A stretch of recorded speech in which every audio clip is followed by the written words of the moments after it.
midway through. Back when I would frequent people's like house parties, I would usually show up an hour or two late. Nice. House party is a very casual thing, so. Yes. The problem is I sometimes take that rule and apply it to adult parties, and that doesn't work. I mean, people's had enough to drink. Maybe it's okay. Pretty sure I went to one of Becky's parties. I was late. All right, so it is 6:02. Hi, everyone. Thank you for joining us today for Performative Gestures. My name is Brittany Brooke. I am Michelle Marie. And we are going to go ahead and get started. Let me make sure I have my recording going. Boom. Awesome. Perfect. All right. So meeting etiquette today. For those tuning in through the live feed, y'all don't have to worry about any of this. For those of you on Zoom with us today, we just asked that if you have any questions or comments, which we would love to hear your questions and comments, please go ahead and jump into the chat box. Type them there. We're going to be kind of both monitoring that throughout our discussion and answering them kind of as they come in or as they organically relate or fit into our discussion. So please type those there. We want you to participate. Is there anything else I'm forgetting, Michelle? No, I think that's it. You guys are welcome to interrupt us as you please as we explore this conversation, and I think we're ready to start cooking with gas. All right, so for those of you who don't know me, my name is Brittany Brooke. I'm an artist based here in Des Moines, Iowa, and I have a studio in the Fitch building. My work uses a combination of performance and photography, and I explore ideas of intimacy, vulnerability, distance, disruption. And while the final form of my work is often photographic, I tend to explore performance throughout the image-making process. So almost all my photographs come from some sort of performative action. I am a movement artist. I work primarily in improvisation, and my work seeks to understand kind of the impetus of our movement within our bodies and beyond the confines of our vessel. At the base of it all, my practice is investigative and intuitive, so I'm aimed to integrate both like internal and external stimuli into embodied experience. So we're really excited to have you here today. Michelle and I kind of started talking actively, was it April, February? Yeah, a few months ago. So we were already quarantined. Yeah, that's right, as we started quarantining. We already had a dialogue going, and so we kind of wanted to take that dialogue that we had going that started kind of in direct messages on Instagram and moved to a Google Doc, which we will be referencing today. And we wanted to take that and bring it live to you all and kind of show you some of our thought process. We noticed that we both have similar approaches, not just to our work, but also to how we conceptualize what we want to share from our work, if that makes sense. So that's where we're going to start today. Yeah, I was Brittany Brooke when we were getting ready for this, that the kind of way we should be advertising it is that we both work with our bodies, and being in quarantine has forced everything to be digital. So now we're being forced to actually take a step back and get a bit more cerebral with our practices, which is really unusual. So thanks for joining us in the great Google Doc experiment that we're about to into. So welcome to Art Week if you haven't tuned in for any Art Week events yet. Yes. So one thing that we did here was we took this Google Doc that we've titled Artistic Inquiry, much to our delight, and I reached out to Brittany Brooke and I said, I've been thinking a lot about collaboration and I noticed that both of us are really private people, and we're highly selective on who we include in the world of our practice. So it gave me this notion that working with you, Brittany, was automatically going to be something that I would cherish and feel safe with. And so I was wondering, hey, let's start this Google Doc and maybe we can kind of open a shared line of aesthetic questioning together. A digital call and response is the quote I have that I sent you on Instagram. It seems like we're curious about similar things that you mentioned already. And so this exercise is kind of a free flow investigation together. And I said, hey, let all of that stew. And I kind of dumped that into this Google Doc here. What's really interesting too is when we talk about how we're relatively private about our practices and selective about who we let in, we kind of more, and correct me if I'm wrong for you, Michelle, but I believe we kind of approach that more of who we collaborate with and who we talk to in the early stages of the conceptualization of an idea. I think I have maybe, in addition to Michelle, maybe like 6 or 7 other people that I share that with. So I tend to keep that kind of small. Right, like we're both, there's something about the early process of an idea that you kind of want to cradle it really close and kind of see what it's going to start to be before you start to share it. And sometimes for me, I don't like to share some of my work until it's in a final realized form with the majority of people. And granted, there's pros and cons to that, but that's kind of where I'm at right now. Yeah, you're definitely right that we're the same in that kind of way. Of the circle of who I let into the early processes is very small. It's limited to maybe like 5 people, and I know that like one of those people is here right now. So in a way, doing this with you is pretty terrifying to let people listen to this. So I think it's a good exercise for both of us. But I've lost my train of thought. What was I gonna say? I don't know. That's all right. I agree with you though. Well, and as we started approaching today's conversation too, there are certain aspects of our work or aspects of our identity that are similar too. So I use the word queer to identify. Do you use the word queer too, Michelle? Yeah. I just think it's nice. Catch all. Well, queer phrase. So we're both queer women, and that in some way or another does come up in our work. Although we kind of touched on, Michelle, how we don't feel like we're actively queering our relative practices. I mean, we are by just making within those practices, but there's maybe not that intention quite there yet. Yeah, I think one thing that is kind of strikes me about what both of us do is like, yes, we are queer women, but that's, a lot of queer artists, that's really like the locus of what they're doing.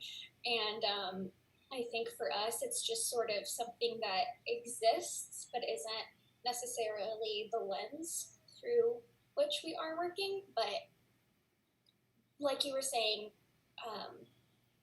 to me earlier, they haven't heard this, when we go back and look at our previous work, we see ways in which maybe that has informed what we were doing that we weren't even aware of. So that is something that I always think about retroactively. Well, I know for me, when it comes to engaging my queer identity, I want to do it in a way that's intentional, meaningful, and that isn't just throwaway. I'm not saying that anyone does that, but I do think it's really easy to get bogged down as a queer person. Like, oh, I need to make art that represents this aspect of myself and of my community, which of course not any one of us can speak for the entire community, and we know that, but there's still, I felt that pressure before, especially when I have found myself in spaces where I am one of the only queer people present. But I don't think it's necessary to directly engage that or to make work that's very flagrant. Because I think of queer abstraction, right? Queer abstraction was an exhibition that came to the Des Moines Art Center, for those of you who are not familiar. And it was work by artists who identify somewhere underneath the umbrella term of queer, whether that was if they were trans or intersex, bi, gay, straight, non-binary, etc. And it was really interesting because a lot of the artists didn't really, the work itself was very conceptual, very abstract, lots of form, more so than anything representational. And a lot of the artists approach queer as a verb. And so that's kind of going back to, I think there are ways to approach our practices where we're like queering dance or queering photography. But I know for me, I'm not sure what that looks like yet. And maybe it's happening and I don't know it. Yeah, I know for me as well, that's not something that I am currently looking at, but like Dan said in the chat, turning it in that way is pretty intentional, like you just said. But working with form is obviously something that both of us do. And to go back a little bit, you were talking about kind of cradling our practice. And I think that for me is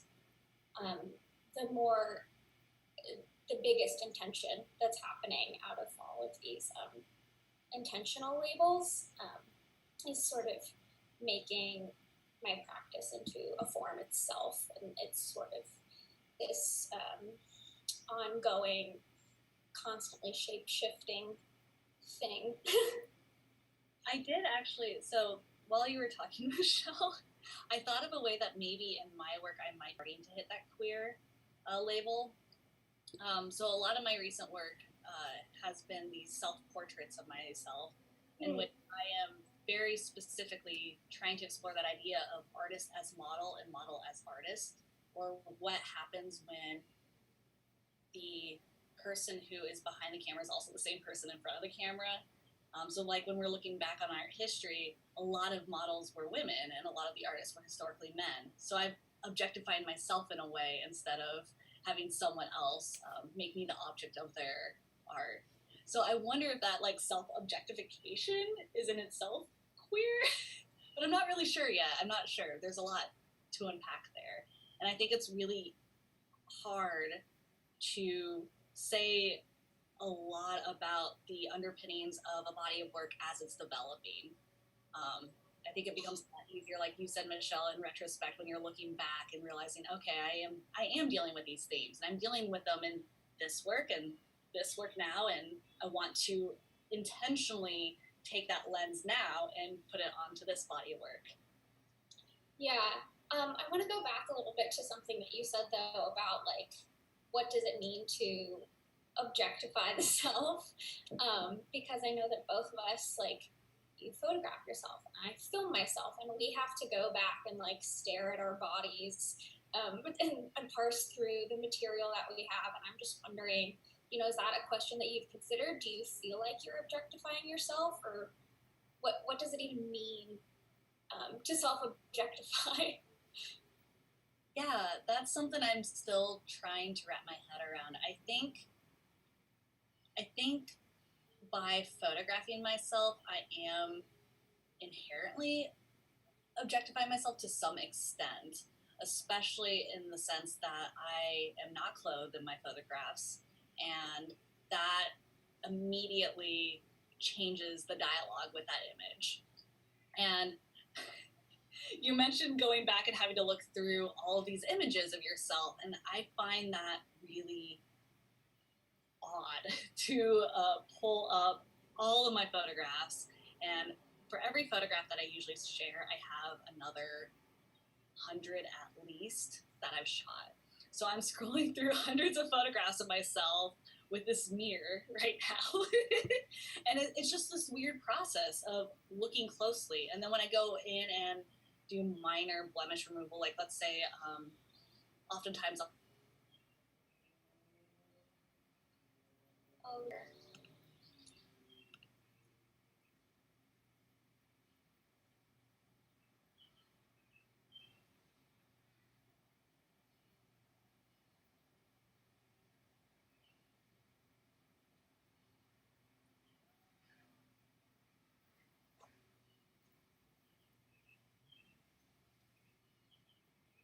Hey guys. Y'all there still? Everyone's good? Okay.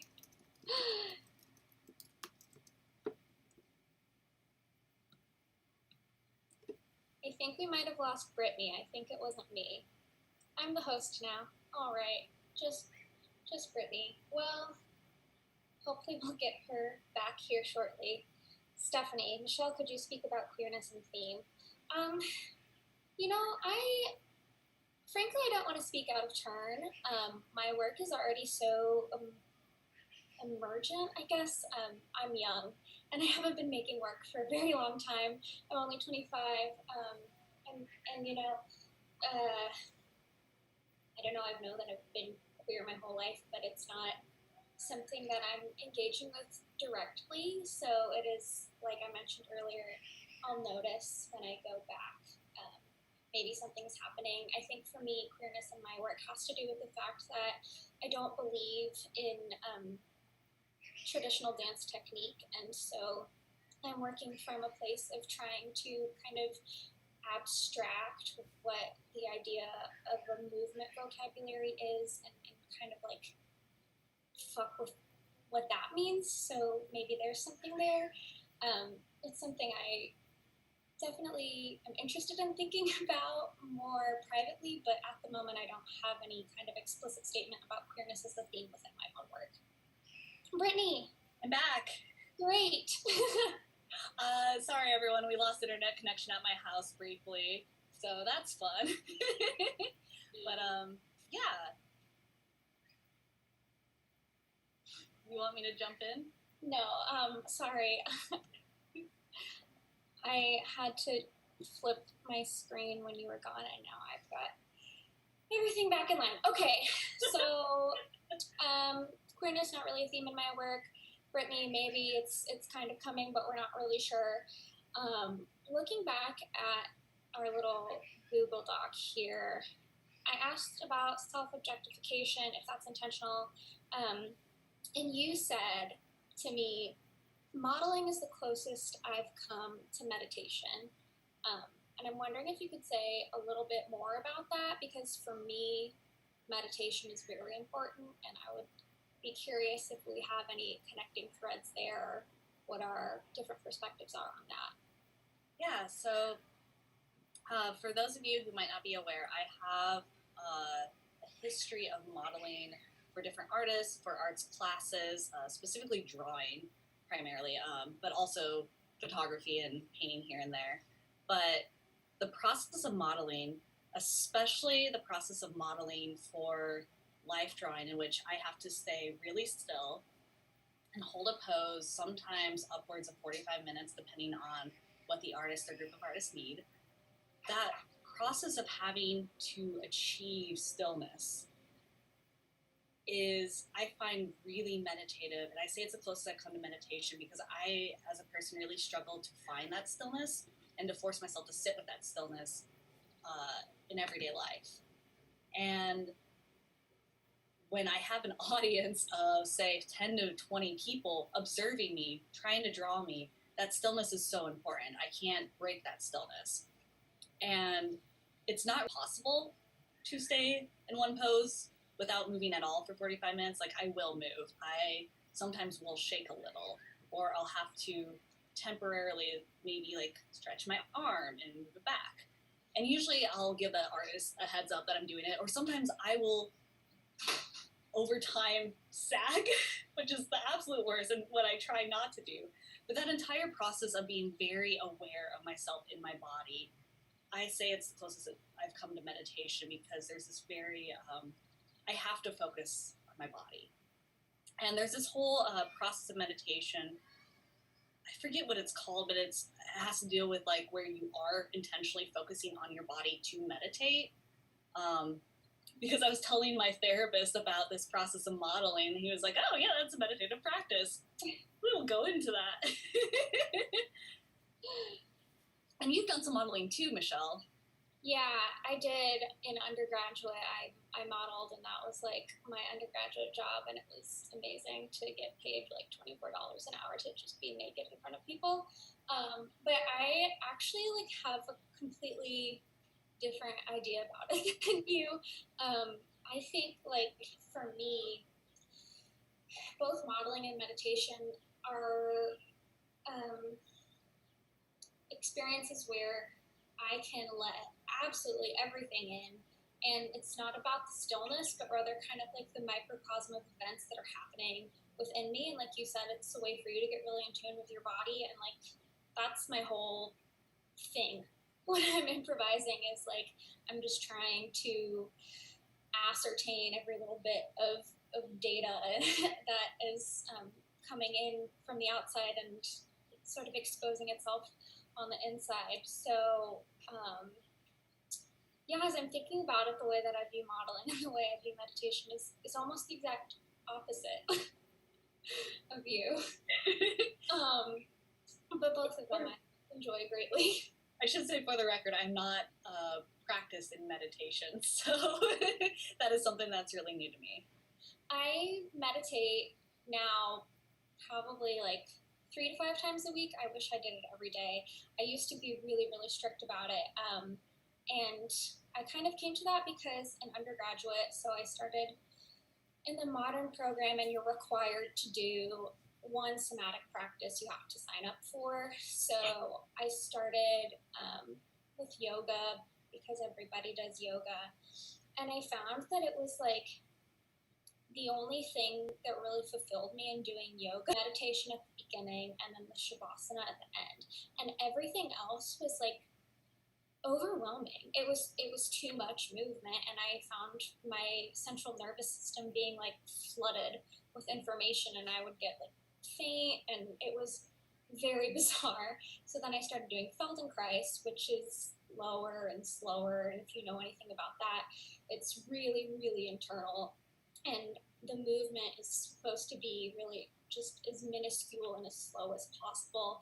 And I found that that was a way that I could get all of the information from my body that I wanted without feeling like I was going to go flying off a carousel that was going 100 miles an hour. And then I got to meditate. The good stuff.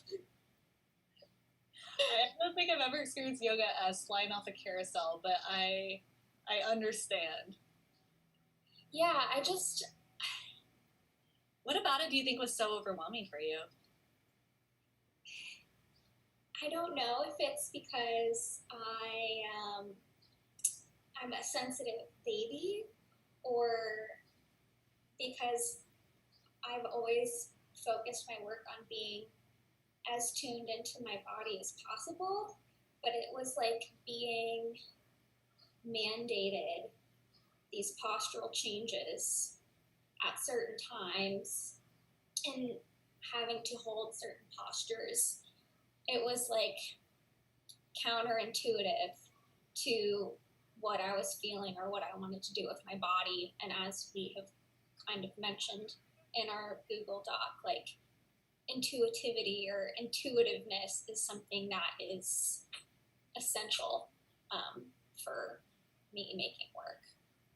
I need it to come from that organic place. Yeah, I feel like you have a very different lens to view meditation and yoga through as someone who comes from that dance background. I think it's really interesting to talk to you because I have no background in dance. I have dabbled in a couple loose dance forms here and there, so it's really interesting to take our practices and compare them in that way.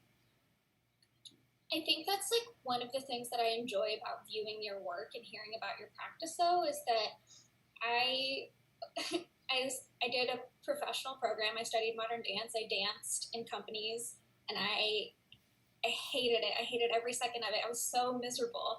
I didn't like any of it. And so I've like spent the past however many years, and I'm going to spend my entire life, my entire career, like trying to escape all of that. So I'm really drawn to like seeing the forms that you make and like what comes out of your work with your body, because you're not like approaching it from like ballet or something like that. And this is actually something I wonder about when I view your images is how do you get in those positions? Like what, because I know that the way you set up your shots is a performance for yourself. So could you maybe like speak on that a little bit? Yeah, kind of the process of my shooting right now. Yeah. So my process might change because I did recently buy a remote for my camera, which is amazing. I used to have one for one of my old cameras, and then when I used to use film, I used to use a cable release. But lately, most of my photos have been through self-time, which I think is hilarious. So all the photographs you see on my feed right now are all from using the self-timer built into my camera. And I'll set it up so that like there's 20 seconds at the front end. That gives me 20 seconds to quickly get into place. And then I have it set up to take anywhere from 5 to 9 shots, depending on how I feel that day, back to back, with maybe a couple seconds in between. And so as my camera is clicking, I am striking a pose, holding it, striking a pose, holding it. If I'm moving in between, that's usually fine because I'm shooting at a fast enough shutter speed and I'm using strobes. But I do try to at least hold the pose in order to kind of feel what my body feels like in that way. So some of the positions that I have found myself in, I'm not sure what's going on. Like there's this one where I have my leg over my head, and I think I was actually trying to do something that I've learned either in yoga, something related to yoga or to dance that I was trying to reference, but the hilarity of it is that I can't move like that yet. Like I'm not a very flexible individual. My flexibility, I have a lot of room for growth. I just want to say, let me stop you right there. Flexibility is bullshit. You do not need it. This is one, I will die on this hill. Just flexibility is a crock of shit that some colonialists sold people when they were making dance. So just forget about it. All right, so flexibility. Yeah, do what feels good. Do what feels good. But yeah, so and what's interesting too is like as I'm photographing, not all of the movements I do feel good. Some of the I just noticed that Michael Van Dyke in the comments said wireless remotes save lives, so I had to like see that really quick. That is true. But yeah, no, going back to like the movement, yeah, some of the poses that I strike are not comfortable. Most of them aren't, and most of the ones that I find are the most interesting are either incredibly uncomfortable. I feel incredibly exposed while doing them, or if they're not either of those, it's this ever so slight change. What am I trying to say? There's like a nuance to it because sometimes as I'm taking all these photos, if I move just ever so slightly between the photographs, I find that sometimes that ever so slight movement will create something that's way more interesting than if I had made a big movement. And I tend to have this tendency to try to move a lot between stills, and that often creates very awkward photographs that are not interesting, if that makes sense. I mean, it makes sense what you're saying, but I don't know if I agree with you. The idea of what's awkward or what's not interesting is obviously like so subjective, and I would be very curious to see like 50 photographs all together of just like one pose and see all of the minutia that happens in those few seconds, because like for me, I think that's where the magic is. I was filming with Sam Fakla at the Art Center for my Museum Monday, and we were in the pay wing at that incredible spiral staircase. And at one point, he was just telling me, like, slow down, slow down, slow down. And we collaborate frequently. This is a direction that he gives me every time. And there was this moment where I think for this like 5-minute long track that he had playing, I didn't technically even move out of a pose, but I at the same time felt as if I had done an entire dance. And to me that like constellation of sensation that happens within you in those moments of stillness or slowness is really where the juice is. Yes. You ever find in your practice that you have to create either barriers or constraints around what you're trying to do in order to create something? Or in order to work against, like, I guess in that instance, you were collaborating with Sam and he specifically directed you to slow down. But I kind of see that as like a way of working against what you naturally like tend to do. Well, it's a fascinating question, and I'm not sure I have an answer. But what I will say is I do find that I have all of these patterns ingrained within my movement process, and I want to undo those. I want to like liberate myself from my own impulses and be able to like move from a place of like kind of this boundless unknowingness. So when you were talking about, oh, I hit these poses that are uncomfortable and it feels like I kind of like go for the similar things all the time, I also find that in my improvisation, I kind of repeat these patterns and I'm really trying to escape that. What did Dan say here?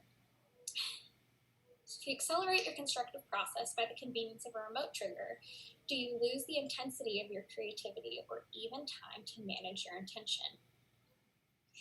That is a question. So that kind of ties into what the question that I was just asking you. So one of the ulterior motives that I had for asking that question to you, Michelle, is because, is that I've noticed I need to implement certain parts in my process or certain steps in my process in order to loosen up. I have this habit of being very stiff. I know what a really good photograph looks like in my head. But if I'm thinking about that too much as I'm actually making photographs, oftentimes the photographs don't turn out. And so one of the things I found with the self-time process, one of the reasons, I had to use it because that was the only way to get the shot before I had my wireless remote come in the mail. But I also used it intentionally because I saw it as a way to disrupt that active creation, or what am I trying to say? That it was an intentional decision to use that to force myself to play. And so going to Dan's question, I'm not sure if I agree with accelerate. If you accelerate your constructive process, I think the convenience of a remote trigger is going to change how I make, but I do think that I'm probably going to continue to play with the timer as well. I kind of want to go back and forth between the two, initially at least, to kind of see how those photos change or how the photos differ from when I use the remote versus when I use the timer. But the main reason I purchased the timer is that I wanted that flexibility to be able to have something. So if I ever do intentionally create a shot and I know it's good, I want to be able to capture it. I want to be able to capture it immediately. And there's like other things too that it like sets up that'll make it easier. Right now, I don't know. But going to Dan's question, I don't know if it'll lose the intensity or I'll lose the intensity of my creativity, but I do think any time that you bring in any sort of change to your process, it is going to affect the process. So time will tell. Yeah, I think that acknowledging Dan's question, in terms of how accelerating can alter the intensity or time management, it goes back to this kind of like intuitive seesaw. On one hand, you have sort of, by the act of this limited time constraint, you're forced to just go with an action with whatever that sort of gut intuition is.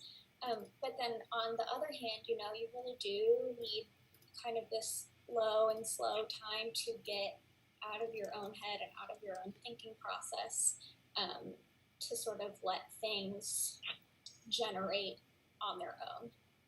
I might be wrong, but I think that I'm right about that for both of us.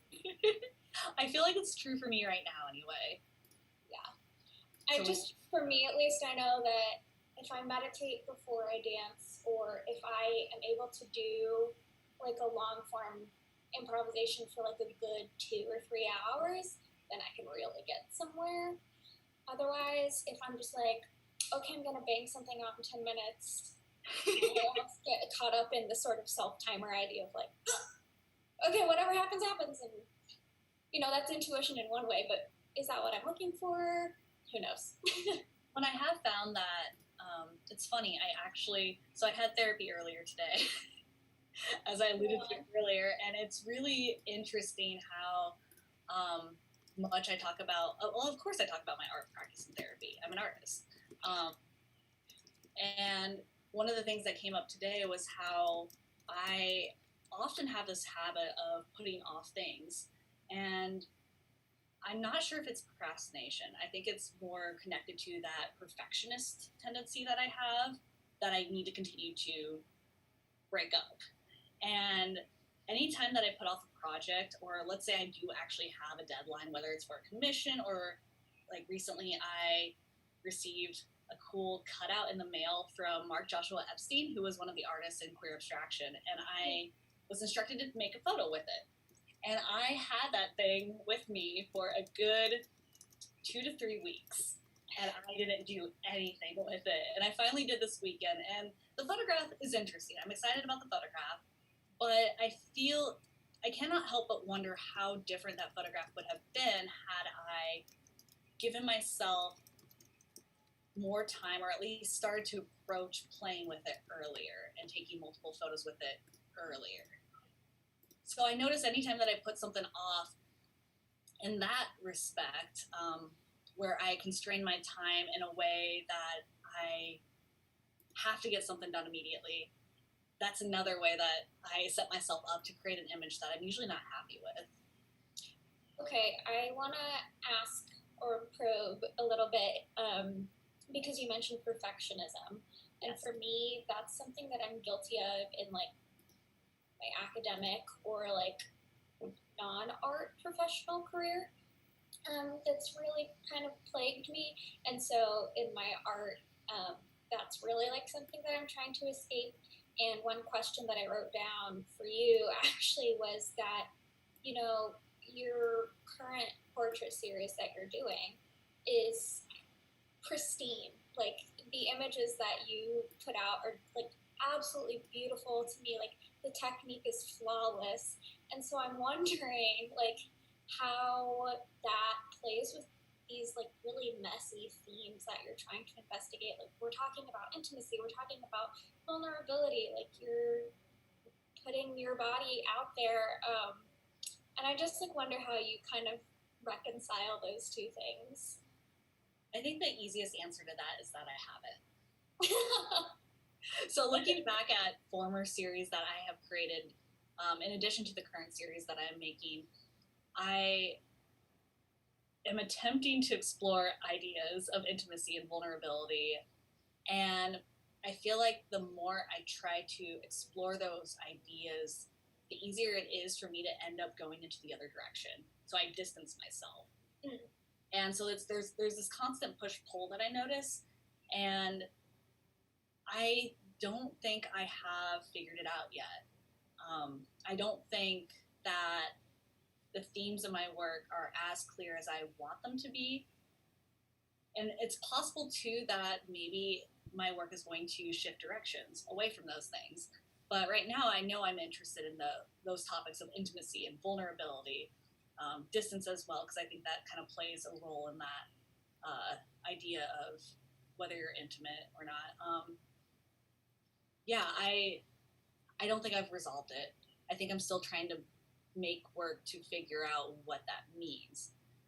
And I think what's really hard about it is when I approach photography, I want my photos to it's important to me that they look well done. And I'm not sure that necessarily should be important. I can't help but wonder how much of that is related to aspects of my identity and to trying to prove my worth. Because I do feel like a lot of my work is, hey, I promise I'm an artist. Here's my art. Like, it looks really good. It's in a frame. Well, I don't think that there like has to be a reconciliation. I certainly don't think that there has to be a clarity, at risk of sounding someone who's like, art for art's sake. Like, I don't mean to make you worry about any of that. I'm just curious if that's something that you're considering. But be messy. Everything I make is messy. I'm like, I just put bullshit up on the internet, and it's for me. And if it felt good, it felt good. And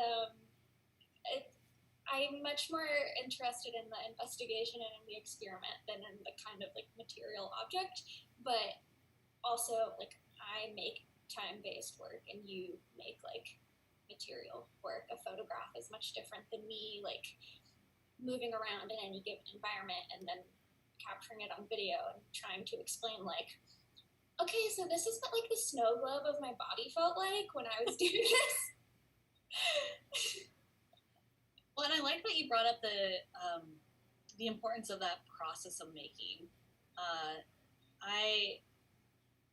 There's an irony in the fact that I do care as much as I do in the final product, because when I talk about my work, I talk about the process and how important the process is, and how the process often incorporates these performative actions that I'm trying to reference. So like with my self-portrait series, it's those actions that I'm directly making for the camera. In previous series, it's been me physically going and meeting certain people to have their photograph, like to take their photograph. So the fact that I say that I focus on the process, but I still have this tendency to, I don't know, hold the product or hold that final piece on like a pedestal, I think is an inherent problem in my work that I haven't really figured out yet. But I'm really excited about your work, especially like with 1 Second Dances that you're currently doing. For those of you who don't follow 1 Second Dances on Instagram, you should, at 1 Second Dances. Yes. What you talked about today, earlier today, you mentioned how you kind of have approached that work as sort of an aspect of self-portraiture, and I'm interested in that.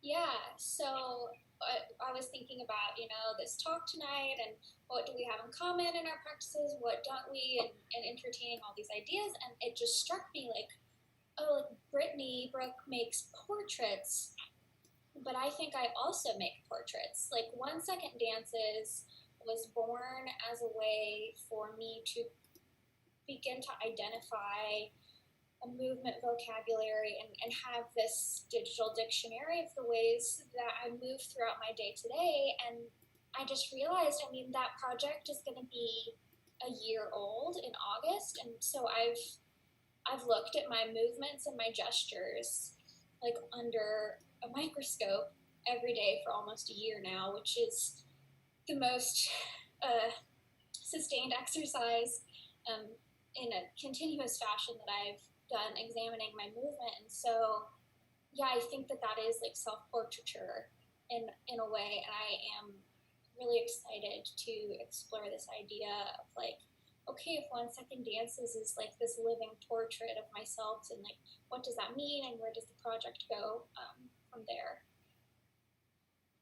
So before I noticed the time, we did receive a couple questions on the Google survey. I was about to say, before we run out of time, we need to address the audience questions. So I'm going to start with your question, Michelle. Okay. The question this person had for you is, does your mood dictate how you move? That's the first part of this 2-part question. Does your mood dictate how you move? Do you find that in the movement it may heighten or dissipate such feelings? Absolutely dictates how I move. When I started my improvisation practice years ago, that was like the whole thing. It was like, this is pleasure politics, and I'm just gonna like feel how I feel, and like maybe that's angry or sensual or or happy or sad or whatever, and that's what's going to inform the improvisation for today. So it would absolutely be a lie to say that it doesn't. And now I'm kind of working with what does that mean to me now, and how has it changed over the years. But yes, absolutely. And to answer the second part of that, in terms of heightening or dissipating, I mean, I hate to keep harping on meditation, but it is it is like a movement meditation, right? And so allowing whatever the feelings are, whether we're talking like emotional feelings, tactile feelings, I think feelings has a lot of different meanings in a movement context. It does heighten or dissipate, and that just comes from the intuitive place that I work from. Improvisation, you don't know where it's going to lead you, and it is like following these impulses and listening to them. So yeah, some days I'll end my practice and I'll be really heightened on whatever emotion or feeling that I started with, and some days I will have transformed it into a completely different thing. And for me, that's the beauty of being an improviser. So yeah. Brittany, we have a question for you that says, do you have a preconceived narrative for your work prior to shooting? Sometimes. Or sometimes I've tried. So do I have a preconceived narrative for my work? My current body or developing body of work of these self-portraits that I've been shooting with Amir, that came out of an idea that I first had back in undergrad, where I was really curious what happened. I noticed that there were, well, throughout photographic art history, but art history as a whole, but specifically photography, people like Lee Friedlander had these giant bodies of work of naked women on couches. And I found a lot of that to be really problematic for multiple reasons. And as I started to investigate this history of specifically male photographers photographing naked women and using women as their muses, I was really interested in how that entire notion of the gaze or who's looking at whom would change if the same person is both the model and the artist. And I really wanted to explore that, especially because at that point that I was having that idea, I had already been modeling for a couple of years. So I already was drawing from that. So my current body of work came from that thread that never quite went away. And I tried to take a couple pictures back in undergrad, and they just fell. Like sometimes there are ideas that I have, and I'll try them out, and they just don't work. And for whatever reason, I knew that I had to explore this again. Even if it did fail again, there was something there that I was still interested in. As far as how the body of work is developing, I don't really have a narrative for it. Narrative as a whole doesn't really play into my work currently. Like the individual photographs don't aim to tell a story, I don't think. And I want to highlight the I don't think part. But yeah, as far as a preconceived narrative right now, no, I don't have that. But sometimes, kind of quickly circling back to what I was saying before, if I overthink a project idea before I go and shoot, more often than not, the photographs don't work. Like, there's something about that for me that just doesn't work. Some photographers, some artists it works for, it doesn't work for me. I would like, after this, challenge you to consider like what narrative means to you, because I really think that this idea that like you're producing a series of images that like has a narrative, I just don't think that has to be true for you, especially since I know that you have like kind of a dedicated journaling practice, and what you're making is really your sort of like internal intimacy with yourself and vulnerability. And I think that it would be really interesting for you to look at how that sort of internal narration maybe informs what's happening. And yeah, I think there might be narrative there. It's just, it's not a story. Or at least not what we traditionally think of as a story with a beginning, middle, and end. Yeah, I see what you're saying. Definitely. Another question we had from the Google survey was for both of us. So, Michelle, what inspires you to create the performances you create? It should be illegal to ask artists this question, I think. Like, this morning, for example, I woke up and I was thinking about, like, when you are,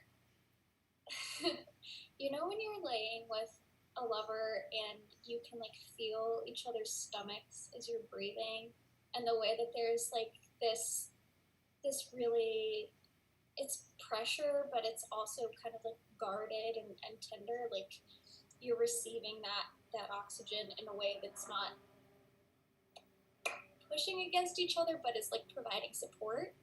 And I was thinking about the feeling of, like, palms and wondering how I could, like, capture that feeling and, like, what would it feel like to make that sensation go through my whole body. And that was, like, what I wanted to reflect on in my improvisation today. So, I mean, what inspires you to create the performances that you do? I guess I'm an incredibly, like, sensual person. I want to, like, feel all of the feelings and smell all the smells and taste all the tastes, and, like, I just want to, like, feel every sense that I can. And so I think a lot of my inspiration is drawn from this really, like, indulgence or luxuriousness or decadence, and that's kind of to serve my my tendencies to be a little bit too rigorous in real life. So there's, like, this fantasy to it that inspires me.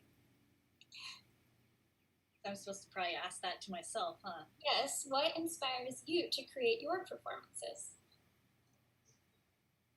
So I do agree with you that I feel like this is always a difficult question to answer as an artist, because I feel like inspiration comes from everything that an artist takes in. So for me, my inspiration is from what I read, what I look at, what I see in my daily life, my personal experiences, media I consume, movies, television shows, that sort of thing. So I feel like it's really hard to often pinpoint what inspires any specific piece of work. But going to my current body of work, it's definitely that personal experience of modeling. That's part of it. Within the last year, I started playing with dance and movement more as a way of, well, just to get my body to move more. I identified that I am not as active as I want to be, and it's really important to me that I become more active. So I started using movement in ways to feel new feelings and to explore what my body was capable of. And that includes, like, some weightlifting too, which is fantastic. But so I feel like those experiences have inspired that current work that I'm making. Especially as I move more in my body, I'm becoming more comfortable again in my skin. Similar to, like, when I first started modeling, I became comfortable in my skin. So there's this constant push-pull, and I feel like I'm rediscovering what I'm capable of. I know. Go ahead. Oh, I really like that. I'm thinking about, like, if I were to refine this answer, like, I just want to feel every feeling, and that's an infinite thing. So the inspiration is, like, this constant pursuit of new sensation. Yeah, and I know for me, one thing that I identified in trying to figure out why I create, there were a couple years there where I wasn't making a lot, and I really questioned, why do I even want to make? What is the purpose of making? Is this really what I want to do? And I'm sure I'm going to keep questioning this the rest of my life. It's exhausting, but Never-ending cycle. It is. It's a cycle. But one of the things that I did identify is I want to find joy through the process of making. And if I'm not enjoying the process of making, I need to identify why I'm not enjoying it and what needs to change. And there was something really fun about just starting to pose in front of the camera again. There was something really invigorating. Like, I have myself. I'm always going to have this self for as long as I am alive. And I can always turn the camera back toward it. And that, there's an excitement to that I really enjoy. Yeah, I love that. I know we need to wrap it up here in just a few minutes, but Dan, we do see your question about going back to narrative. How long does the narrative have to be? Like with 1 minute dances, the intention can be micro narrative. Yes, absolutely. I think that with each 1 second dance for each day, that 1 second is like a microcosm of all the movement that I did in that day, and I try to distill it down into which 1 second feels like it represents this day, or all the movements the most to me. And then there's that overarching narrative of like my movement vocabulary. So there's kind of 2 narrative tracks happening for me in that project. That's all I'm gonna say because I want to give Brittany, Brooke a chance to answer, and then Mitchell has a question too. I think going off of what Michelle is saying, looking at my work again, I still think I need to really consider what narrative means to me. I think that was a good question that Michelle posed to me. And the more I think about it, the more I recognize, yes, 1 photograph, just like 1 painting can hold a narrative. I think it's possible. So Mitchell's question, do you want to go ahead and read it? Yeah, so Mitchell, who we both adore, thank you for attending, has asked, as contemporary feminist artists, can you quickly speak to the shape of your practice and how it might be imagining or proposing radical social alternatives? So, I'll go ahead and say something because I see the cogs are grinding in Brittany Brooke's head. I think one thing for me about my practice that feels very feminist and very radical is that I'm working very hard every day to escape the confines of traditional dance technique, which is racist, which is sexist, which is homophobic. This like incredibly Eurocentric imperialist sort of standard that we have in almost all dance forms is something that I want to escape. So if I'm teaching, that's like working from an improvisation framework that doesn't impose any kind of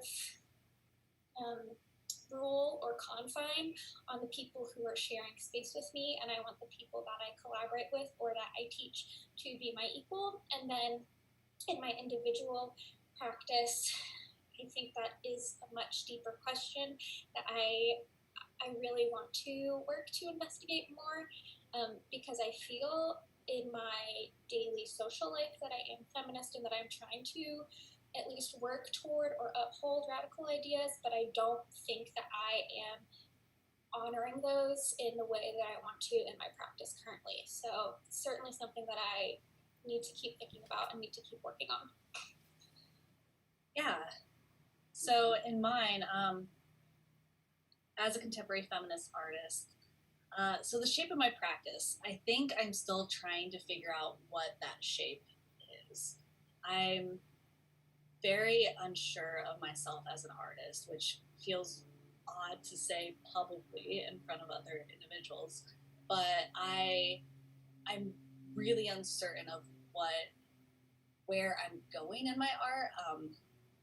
I have these ideas that I want to explore, like intimacy and vulnerability, but the actual shape of my practice is still developing. I'm slowly learning to develop habits of going into the studio, but I think honestly one of the things that I'm trying to embrace as an artist is I'm trying to embrace that radical compassion for myself, and it's very difficult. On the days that I don't feel like making, or that I don't make it to the studio, or I have severe depression, anxiety, and there are times where I can't get out of bed, like and it's really difficult, and I will end up in these negative feedback loops of beating myself up for not being able to make my art. And all that does is just make it even harder for me to eventually make my art again. And so I'm trying to learn how to not necessarily embrace it, but accept that those are parts of myself, and accept that there are times that I won't make. And I feel like that's